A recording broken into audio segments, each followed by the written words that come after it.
ന്യായാധിപന്മാർ 13-ാം അധ്യായം 1 മുതൽ 25 വരെയുള്ള വാക്യങ്ങൾ. ഇസ്രായേൽ ജനം വീണ്ടും കർത്താവിൻ്റെ മുൻപിൽ തിന്മ ചെയ്തു. അവിടുന്ന് അവരെ 40 വർഷത്തേക്ക് ഫിലിസ്ത്യരുടെ കൈകളിൽ ഏൽപ്പിച്ചു. സോറായിൽ ദാൻ ഗോത്രക്കാരായ മനാവ എന്നൊരാൾ ഉണ്ടായിരുന്നു. അവൻ്റെ ഭാര്യ വന്ധ്യയായിരുന്നു. അവൾക്ക് മക്കളില്ലായിരുന്നു.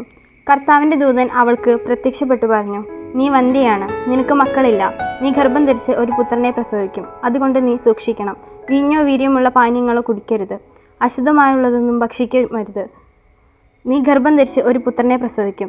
അവൻ്റെ തലയിൽ ക്ഷൗരക്കത്തി തൊടരുത്. അവൻ ജനനം മുതൽ ദൈവത്തിന് ആശീർവാദക്കാരനായിരിക്കും. അവൻ ഫിലിസ്ത്യരുടെ കയ്യിൽ നിന്ന് ഇസ്രായേലിനെ വിടുവിക്കാൻ ആരംഭിക്കും.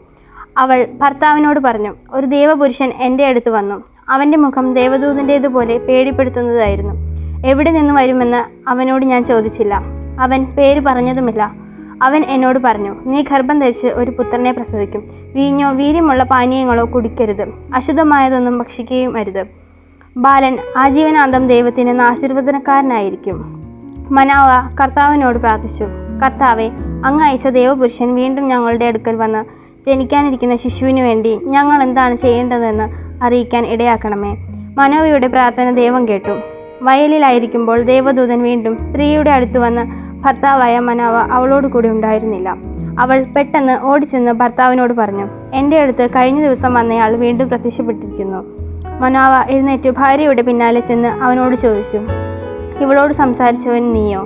അവൻ പറഞ്ഞു, ഞാൻ തന്നെ. അപ്പോൾ മനാവ ചോദിച്ചു, നിന്റെ വാക്കുകൾ നിറവേറുമ്പോൾ ബാലൻ്റെ ജീവിതചര്യത്ത് എങ്ങനെയായിരിക്കും?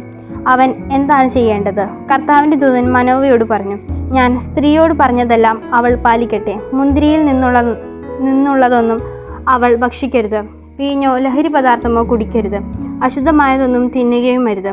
ഞാൻ അവളോട് കൽപ്പിച്ചതൊക്കെ അവൾ പാലിക്കണം.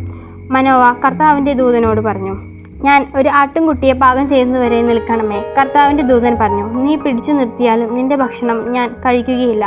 എന്നാൽ നീ പാകം ചെയ്യുന്നെങ്കിൽ അത് കർത്താവിന് ദഹനബലിയായി അർപ്പിക്കുക. കർത്താവിൻ്റെ ദൂതനാണ് അവനെന്ന് മനോവ അറിഞ്ഞിരുന്നില്ല. അവൻ കർത്താവിൻ്റെ ദൂതനോട്, നിന്റെ പേര് എന്തെന്ന് നീ പറഞ്ഞു സംഭവിക്കുമ്പോൾ ഞങ്ങൾ നിന്നെ ബഹുമാനിക്കണമല്ലോ എന്ന് പറഞ്ഞു. ദൂതൻ അവനോട് ചോദിച്ചു, എൻ്റെ പേര് അത്ഭുതകരമായിരിക്കെ നീ അത് ചോദിക്കുന്നത് എന്തി? അപ്പോൾ മനാവ ആട്ടിൻകുട്ടിയെ കൊണ്ടുവന്ന് ധാന്യബലിയോടുകൂടെ അത്ഭുത പ്രവർത്തിക്കുവാനായ കർത്താവിന് പാറപ്പുറത്ത് വെച്ച് അർപ്പിച്ചു. ബലിപീഠത്തിൽ നിന്ന് അഗ്നിജ്വാല ആകാശത്തിലേക്ക് ഉയർന്നു. മനോവയും ഭാര്യയും നോക്കി നിൽക്കെ കർത്താവിൻ്റെ ദൂതൻ ബലിപീഠത്തിലെ അഗ്നിജ്വാലയിലൂടെ ഉയർന്നു പോയി. അവർ നിലത്ത് കമിഴ്ന്നു വീണു. അവൻ മനോവയ്ക്കും ഭാര്യയ്ക്കും പിന്നീട് പ്രത്യക്ഷപ്പെട്ടില്ല. അത് കർത്താവിൻ്റെ ദൂതനായിരുന്നുവെന്ന് മനോവയ്ക്ക് വ്യക്തമായി. മനോവ ഭാര്യയോട് പറഞ്ഞു, ദൈവത്തെ കണ്ടതുകൊണ്ട് നാം തീർച്ചയായും മരിക്കും. അവൾ പറഞ്ഞു, നമ്മെ കൊല്ലണമെന്ന് ഉദ്ദേശിച്ചിരുന്നെങ്കിൽ കർത്താവ് നമ്മുടെ കയ്യിൽ നിന്നും ദഹനബലിയും ധാന്യബലിയും സ്വീകരിക്കുകയോ ഇക്കാര്യങ്ങൾ കാണിച്ചു തരികയോ അറിയിക്കുകയോ ചെയ്യുമായിരുന്നില്ല. അവൾ ഒരു പുത്രനെ പ്രസവിച്ചു. സാംസൺ എന്ന് അവന് പേരിട്ടു. കുട്ടി വളർന്നു. കർത്താവ് അവനെ അനുഗ്രഹിച്ചു. സോറായ്ക്കും എസ്താവോലിനും മധ്യയുള്ള മഹനോദിൽ വെച്ച് കർത്താവിൻ്റെ ആത്മാവ് അവനിൽ പ്രവർത്തിച്ചു തുടങ്ങി. ന്യായാധിപന്മാർ 13-ാം അധ്യായത്തിൽ നിന്നുള്ള ചോദ്യോത്തരങ്ങൾ. 1-ാം ചോദ്യം, ഇസ്രായേൽ ജനം കർത്താവിൻ്റെ മുൻപിൽ വീണ്ടും തിന്മ ചെയ്തപ്പോൾ അവിടുന്ന് എത്ര വർഷത്തേക്കാണ് ഫിലിസ്ത്യരുടെ കൈകളിലേക്ക് ഏൽപ്പിച്ചത്? ഉത്തരം, 40 വർഷം. 2-ാം ചോദ്യം, ദേവപുരുഷൻ അടുക്കലേക്ക് വീണ്ടും വരാനായി കർത്താവിനോട് പ്രാർത്ഥിച്ചതാര്? ഉത്തരം, മനോവ. 3-ാം ചോദ്യം, ബാലൻ്റെ ജീവിതചര്യം എങ്ങനെയായിരിക്കണം, അവൻ എന്താണ് ചെയ്യേണ്ടത് എന്ന് ദേവദൂതനോട് ചോദിച്ചതാര്? ഉത്തരം, മനോവ. 4-ാം ചോദ്യം, നീ പിടിച്ചു നിർത്തിയാലും നീ പാകം ചെയ്ത ഭക്ഷണം ഞാൻ കഴിക്കുകയില്ലെന്ന് മനോവയോട് പറഞ്ഞതാര്? ഉത്തരം, കർത്താവിൻ്റെ ദൂതൻ.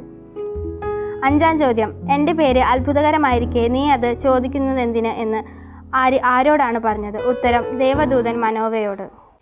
6-ാം ചോദ്യം, എപ്പോഴാണ് അവൻ കർത്താവിൻ്റെ ദൂതനാണെന്ന് മനോവയ്ക്ക് വ്യക്തമായത്? ഉത്തരം, അഗ്നിജ്വാലയിലൂടെ ഉയർന്നു പോയപ്പോൾ. 7-ാം ചോദ്യം, വന്ധ്യയും മക്കളില്ലാത്തവളുമായിരുന്ന മനോവയുടെ ഭാര്യയ്ക്ക് കർത്താവിൻ്റെ ദൂതൻ പ്രത്യക്ഷപ്പെട്ട് നൽകുന്ന വാഗ്ദാനം എന്ത്? ഉത്തരം, ഗർഭം ധരിച്ച് ഒരു പുത്രനെ പ്രസവിക്കുമെന്ന്. 8-ാം ചോദ്യം, മനോവയുടെ ഭാര്യ ജന്മം നൽകുന്ന പുത്രൻ ജനനം മുതൽ ദൈവത്തിന് എങ്ങനെയുള്ളവനായിരിക്കണമെന്നാണ് കർത്താവിൻ്റെ ദൂതൻ വ്യക്തമാക്കുന്നത്? ഉത്തരം, ആശീർവാദക്കാരൻ. 9-ാം ചോദ്യം, ഫിലിസ്ത്യരുടെ കയ്യിൽ നിന്നും ഇസ്രായേലിനെ വിടുവിക്കാൻ ആരംഭിക്കും എന്ന് കർത്താവിൻ്റെ ദൂതൻ പറഞ്ഞത് ആരെക്കുറിച്ചാണ്? ഉത്തരം, മനോവയുടെ മകൻ സാംസനെക്കുറിച്ച്.